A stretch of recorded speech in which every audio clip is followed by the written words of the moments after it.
Hello friends, welcome to my YouTube channel Devendra math classes. आज हम exercise 6.2 का question number 1 देखेंगे। देखिए, ये क्वेश्चन देखने से पहले मैं आपको कुछ बेसिक्स बताना चाहता हूँ। अगर आप बेसिक्स को जान लेंगे तो इस प्रकार के जो भी क्वेश्चन आएंगे उनको करने में आसानी रहेगी। देखिए, बेसिक्स देखते हैं। अगर दो लाइनें पैरेलल हैं, मान लो ये एम लाइन है और ये एन लाइन है, दो लाइनें पैरेलल हैं और इसको ये लाइन अगर इंटरसेक्ट करती है, एल नाम ले लें इसको, तो इसके इनको नाम दे देते हैं। एंगल 1 है, ये मान लिया एंगल 2 है, एंगल 3 है, एंगल 4 है, एंगल 5 है, एंगल 6 है, एंगल 7 एंड एंगल 8। हमने नाम ले लिया इनको। अब देखो, अगर एम और एन दोनों पैरेलल लाइन है, इसको बोलेंगे इंटरसेक्टिंग लाइन है। ये एल क्या है? Intersecting line. तो यहाँ पे एंगल 1 जो है वो एंगल 5 के इक्वल होगा। इसका क्या रीजन है? ये क्या है? दोनों corresponding angle. Similarly angle 2 equal होगा एंगल 6 के। सिमिलरली एंगल 4 जो है किसके कोरस्पॉन्डिंग है? एंगल 8 के। और एंगल 3 किसके कोरस्पॉन्डिंग है? एंगल 7 के। तो ये इक्वल होंगे। क्या रीजन है इनका? ये दीज आर कोरस्पॉन्डिंग एंगल्स। क्या है ये? Corresponding angles. अब आगे देखें, एंगल 1 जो है वो एंगल 3 के इक्वल होगा। अब 1 और 3 इक्वल होंगे, इसका क्या रीजन है? क्योंकि ये वर्टिकली अपोजिट एंगल है। क्या है ये?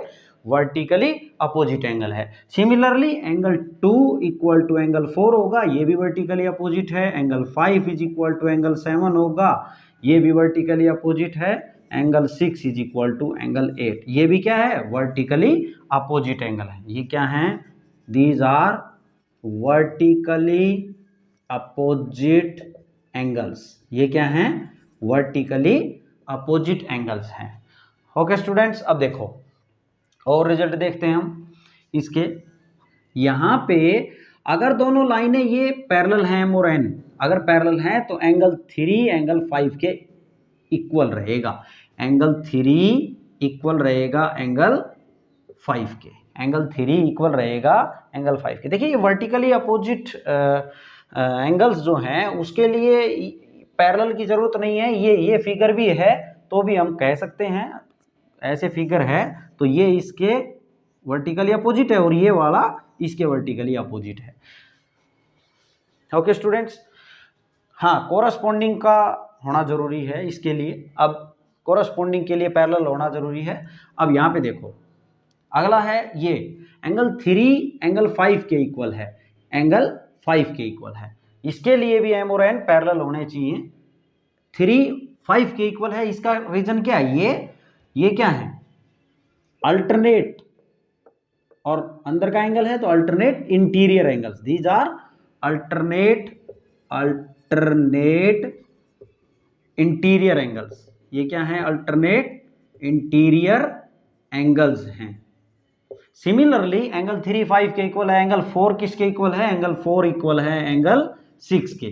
These are also these are also alternate interior angles. Angle 4 और एंगल 6 भी क्या है? अल्टरनेट इंटीरियर एंगल्स हैं। ओके, एक और रिजल्ट अपने को ध्यान में रखना है, बहुत काम में आता है। एंगल 4 और एंगल 5 का सम जो है, अगर ये दोनों लाइनें पैरेलल हैं तो एंगल 4 और 5 का सम, इसको क्या बोलेंगे? ये को इंटीरियर एंगल्स है। क्या है ये?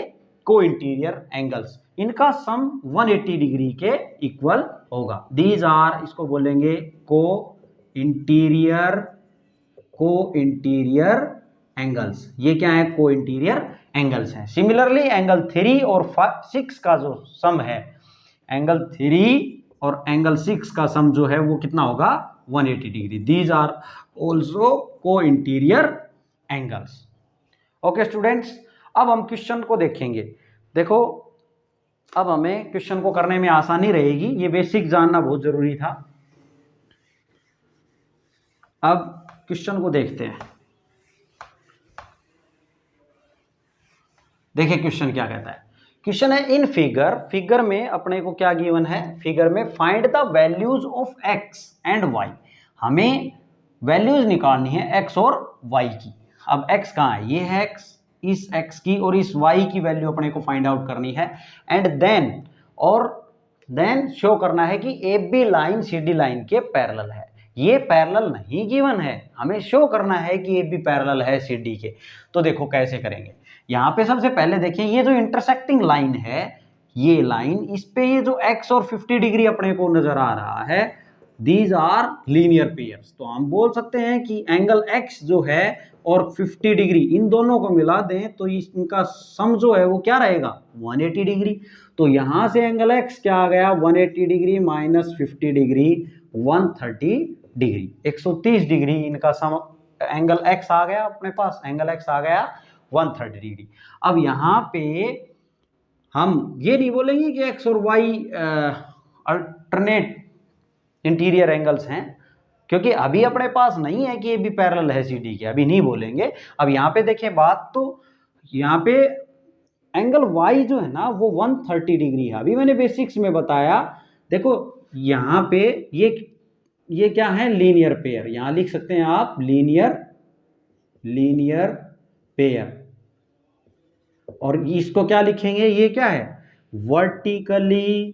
Vertically opposite angles. ये क्या है, वर्टिकली अपोजिट एंगल्स हैं। तो एंगल y आ गया अपने पास, एंगल x आ गया। अब यहां पे हम देखें तो एंगल x की वैल्यू भी 130 और एंगल y की वैल्यू भी 130 है, दोनों क्या हैं, इक्वल हैं। Therefore we can say here, हम बोल सकते हैं कि एंगल x आया एंगल y के इक्वल। और कितना है ये, 130 डिग्री। कितना आया, 130 डिग्री। अब हमें क्या करना था, हमें पैरेलल प्रूव करना है बी को सी डी के। हमें ये भी पता है कि x और y जब इक्वल हैं तो these are alternate interior angles. Also we can say here, also ये जो x और y हैं, also angle x and angle y are alternate interior angles. ये क्या हैं, अल्टरनेट इंटीरियर एंगल्स भी हैं, x और y अल्टरनेट इंटीरियर एंगल्स भी हैं। तो यहां से क्या इंप्लाई कर सकते हैं हम, ये इंप्लाई कर सकते हैं कि ये कब होता है, ए बी पैरेलल है सी डी के। अगर ये दोनों एंगल इक्वल हैं, अल्टरनेट इंटीरियर एंगल हैं, तो इसका मतलब क्या हुआ कि ए बी पैरेलल है किसके, सी डी के। ये बात प्रूव हो गई, हेंस प्रूव्ड। Okay students,